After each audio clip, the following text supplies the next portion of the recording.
او حدیث او داغی په خادم علوم باندې الله خو مهارت ورکړو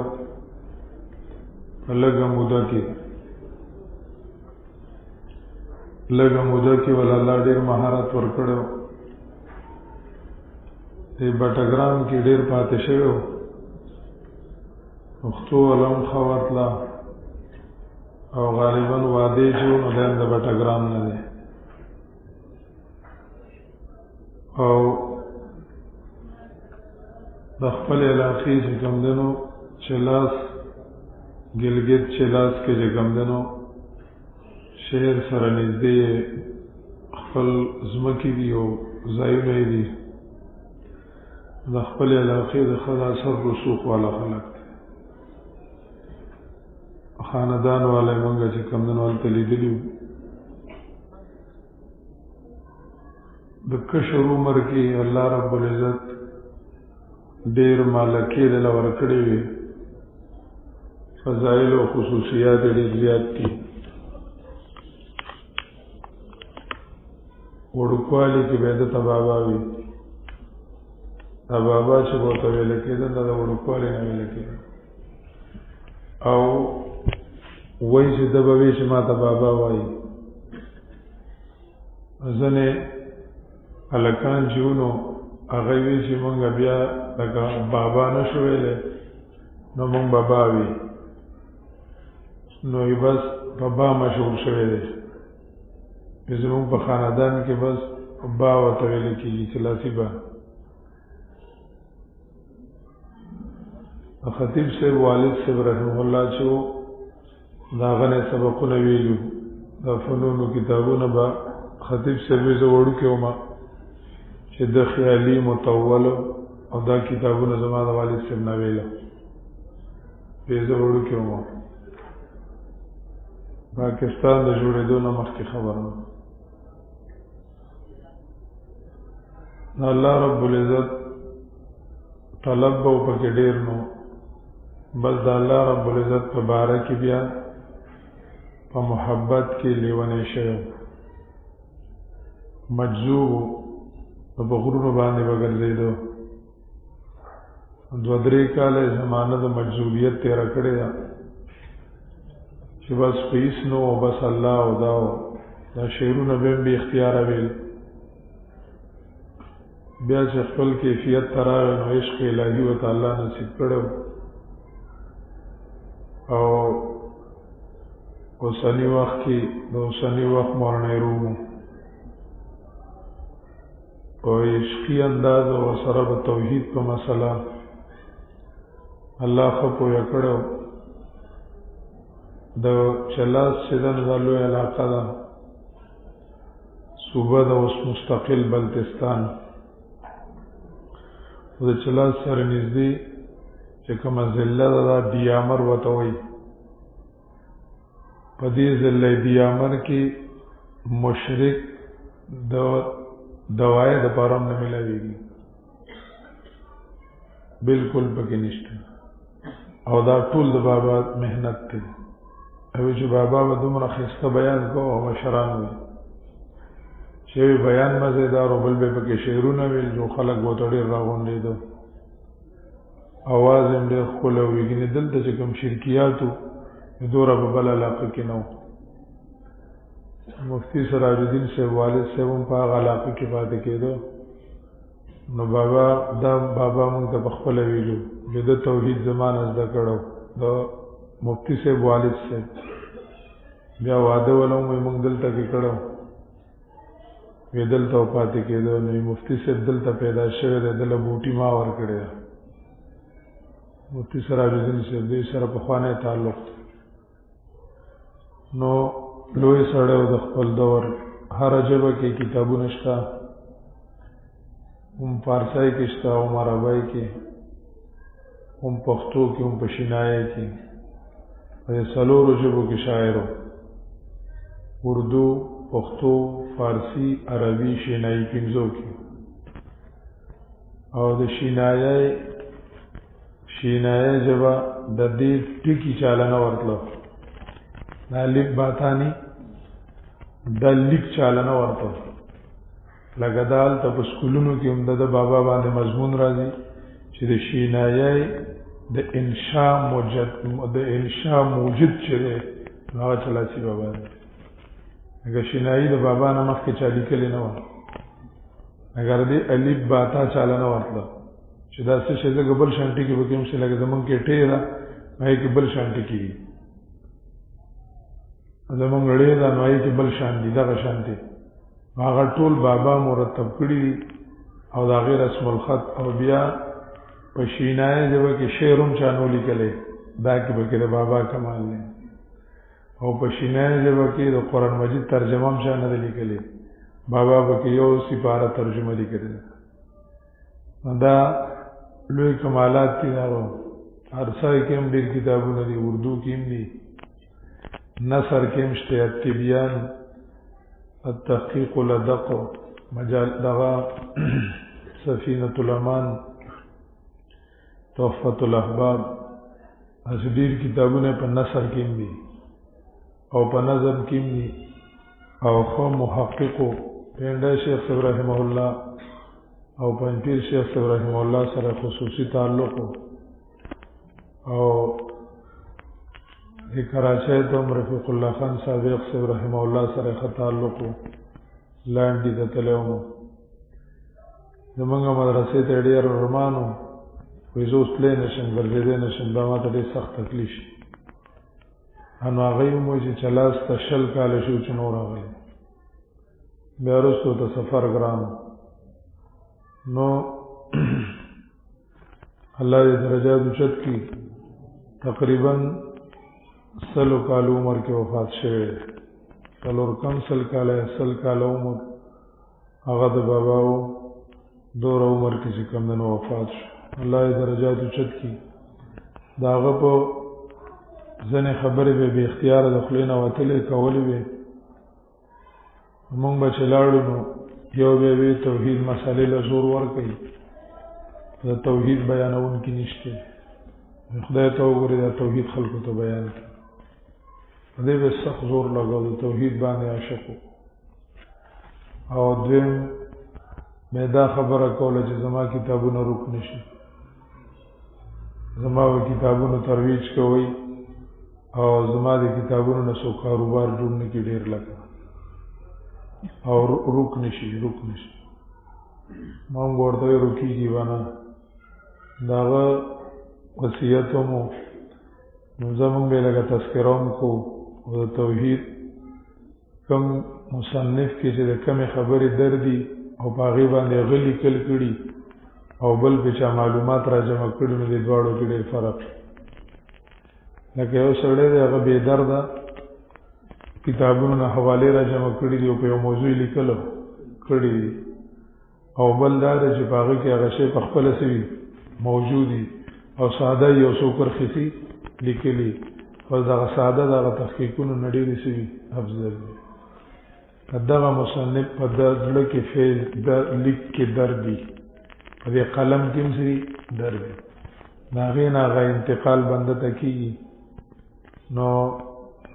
فارسی سره هم لږ شغف راځي، لکه د بابا فارسي لکه د غیر فارسي ده نو دومره ګرانه نه ده، لکه چې د فارسي بند فارسي وي نو هغه څه وي ګرانې، لکه د پښتون پښتو، خو چې اردو والا پښتو وایي نو هغه دومره څه نه ګرانه نه وي. خبره باندې پوهېږي که نه. زمونږ ویسا کې یو طالب العلم او اوس خو غټ ملا دی ورسره وفات شوی هم دی، الله یې درجې اوچتې کړي. نو هغه به ما خلاصو ته ودرو، ما ته خلاصې وایه. ویسا شیخ صاحب پښتو خو ډېره فصیحه وه چې ما به کوم ودرو هغه قنداری و. یو 2 اردو والا طالبان راغلي وو، ما ورته تاسو په پښتو پوهېږئ درس کې کسی حساب کتاب دی؟ هغه یې گپ لگاؤ، وی شیخ القرآن صاحب کی پشتو تو سمجھ آتی ہے لیکن شیخ الخلاصہ کی پشتو سمجھ نہیں شیخ الخلاصہ کی پشتو سمجھ نہیں آتی. خبر ادا ده چې موږ د دې نیت باندې وایو الله دې د هغه صدقه جاریه کړي او چې هغې کې د توحید او د الله د محبت کم درد دی، الله دې موږ ته هم یو جلک نصیب کړي. یو نظم یې ښه کافي اوږد دی او دې کې حمد دی او اوږد حمد ویلی دی ورسره چې کوم دنو درود شریف د صحابه کرامو شان او د الله رب العزت د توحید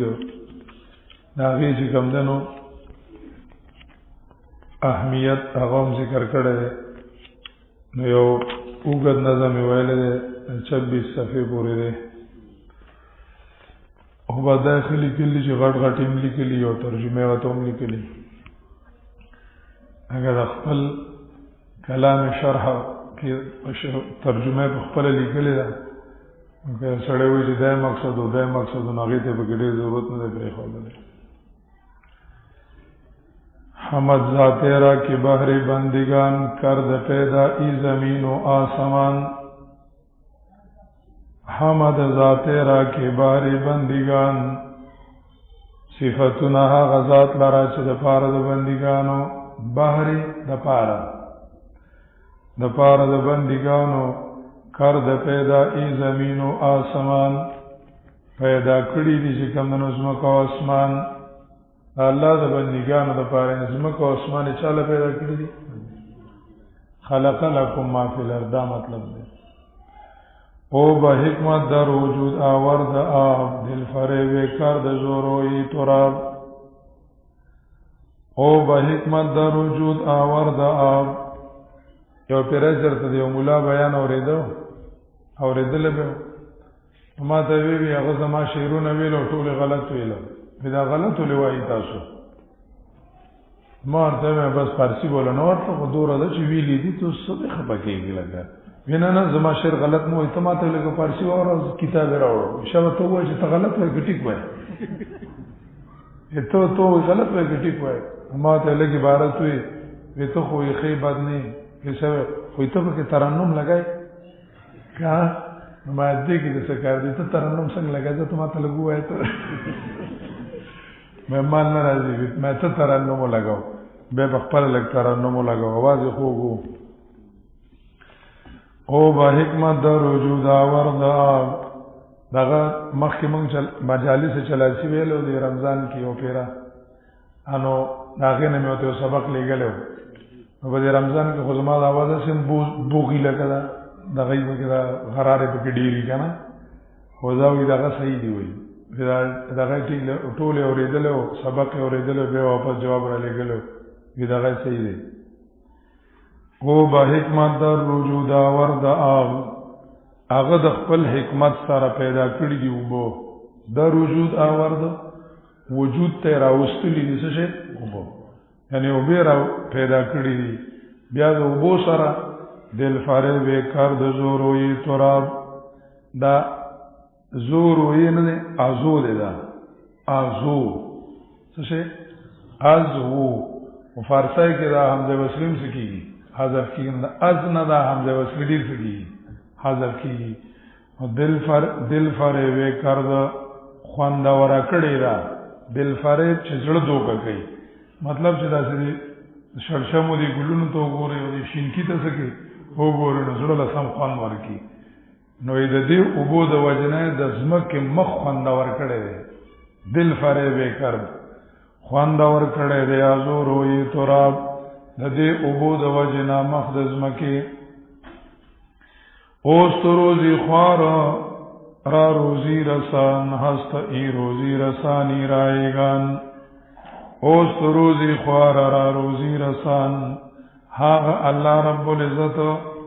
آغا روزی خوار را روزی رسان چې څوک ډوډۍ غواړي نو هغه له ډوډۍ ورکړي یعنی چې څوک رزق ته محتاج دي روزی خوار رزق ته محتاج نو دا هغه د پاره هغه روزي رسان دي څه شي دي هغه ته روزي رسي اوست روزي خوار را روزي رسان هغه الله دې دو ډوډۍ محتاج لرا ډوډۍ ورکوونکې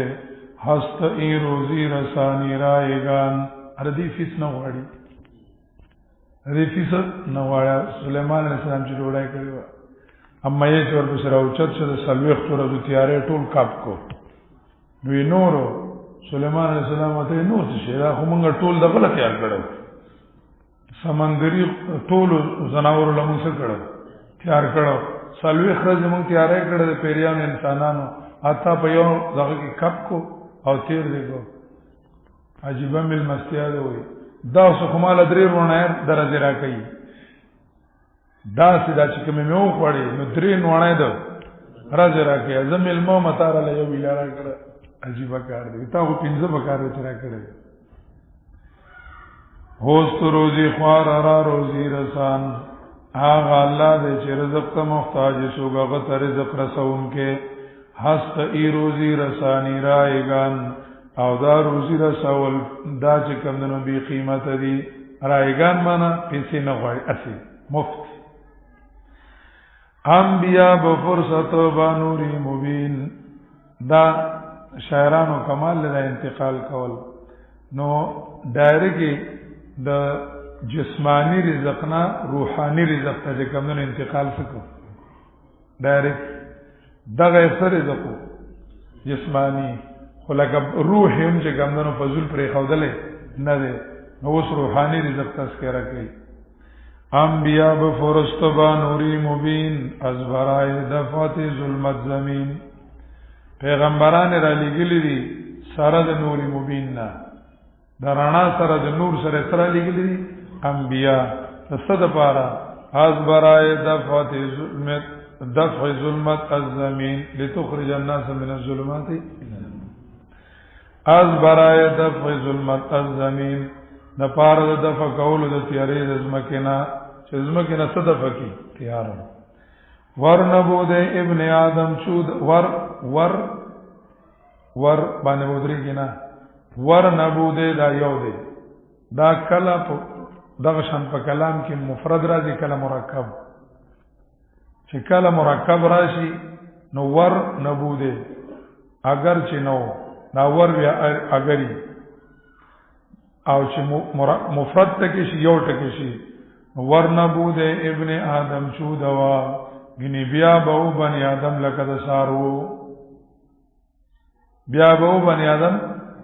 یعنی کام بیا نه را لګل نو دی بیا سو ساروی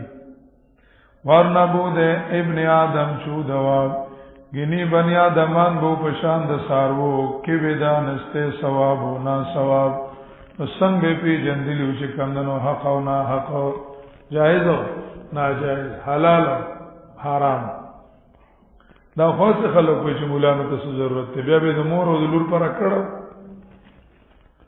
گر کنم انعام او یک یک بیان تنگ میں آیند آخر سامعان وی کزه دا الله انعامونه یو بیانو ما دا اوریدون کی بتنگ شي مطلب سنه تنگیږي ما اوریدون کی بس شي تنگ شي گر کنم انعام او یک یک بیان کزه او کما انعام دا الله یو چې بیانو میں تنگ میں آیند آخر سامعان نو تنگ بشي کندنو آخر اوریدون کی بس شي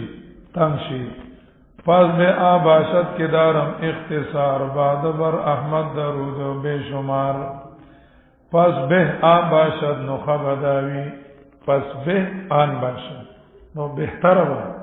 داوی کے دارم اختصار چسو کم اختصار کم بعد بر احمد درود بے شمار حمدی پورا کو چرتم انتقالو کو درود شد بعد بر احمد درود بے شمار ویدی پا نبی علیہ السلام درود بیشمیرا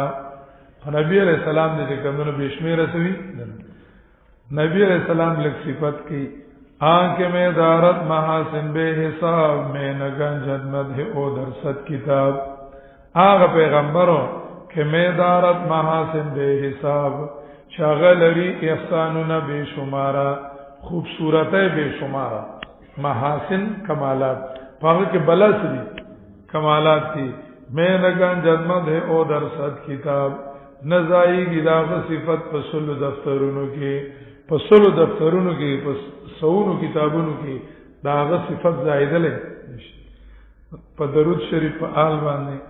ہم بر آل پاک توینت با صفا ہم بر اصحاب کرام مصطفیٰ ہم بر آل پاک توینت با صفا درود شریف پا آل دا نبی علیہ السلام پاک توینت چی اغی خطا پاکوا اغی خطا سوا با صفا دیر صفاو پاک بازانو هم بر اصحاب کرام مصطفی وعلى آله الطیبین الطاهرین. دا طاهرین شو، طیبین پاکیزین، طاهرین با صفا. او هم بر آل اصحاب کرام مصطفی و اصحابی، هم بر اصحاب کرام مصطفی او هم په ملګرو د نبی علیہ الصلوۃ والسلام، نبی علیہ السلام په ملګرو باندې هم ای ګرو اصحبت خیر البشر رستبودن ازرب شایبتر. ای ګرو اصحبت خیر البشر دا ډله چې کمندونو د صحبت د نبی علیہ السلام د وجنا. ای ګرو اصحبت خیر البشر دا ډله چې کمندونو د صحبت د نبی علیہ السلام د وجنا رستبودن ازرب شایبتر د اخلاص شیو چې کمندونو د غلطو کارونو نه راويش سلوک ته وی کارونو ته وی بتر غلط رستا خلاصېدل ته ویل کیږي. رستبودن خلاص شیو دی ازرب شایبتر دا کارونو خراب و خرابونا. نیست مدح شان بجز مدح رسول تان برشان عادت مردی جهول. دا شیخ سے درس کی وی دا شیخ پا پنج پیر کی سورت نور کی. نیست مدح شان بجز مدح رسول ندد کمدنو مدح ددی علاوه د مدح د پیغمبرنا، یعنی ددی مدح مدح د چالا یعنی ما مدحهم الا مدح الرسول. ندا مدح ددی مگر مدح د ندا مدح ددی مگر مدح د نبی علیہ السلام. تان برشان عادت مرجو تان برشان تان کول بدی باندې عادت مردی جهول. دا عادت ته چې کمدنو د جاهل سړی چې څوک جاهل نو په صحابه بس کوي اعتراض کوي. تان برشان تان بر پیغمبر است من آزه او فقط آزانی تان برشان تان بر پیغمبر است. اعتراض په دی باندې دا اعتراض په پیغمبر دی، اعتراض په دی اعتراض په نبی علیہ السلام نے. آنچ گفتا شاعر گویم درست ویو شاعر کمال کړه او دا غدا خبر مل غلره دا دبل شان استشهاد پیش کوي کنه. وی آنچ گفتا شاعر گویم درست وی آغا چی ویلی دیو شاعرون وایم چی دا مل غلره دا. عن المرء لا تسأل وصل عن قرینه فکل قرین بالمقارن یقتدی. دا سبا معلقه که دا طرفه شعر دی. عن المرء لا تسأل وصل عن قرینه دا سڑین بارا که تپوس مکوا دا غدا دوست نسو کا تپوسو کا چه دا دوست سوکتے با دا دوست نبا پتو لگی چه دا سنگا دے دا صحابو دوستو کو. فکل قرین بالمقارن یقتدی زکا هر یو ملګری د ملګری په قدم رواني. صحابه د چا په قدم روانو؟ نبی علیہ الصلوۃ والسلام. بس نن دا لګ ډیرو ښه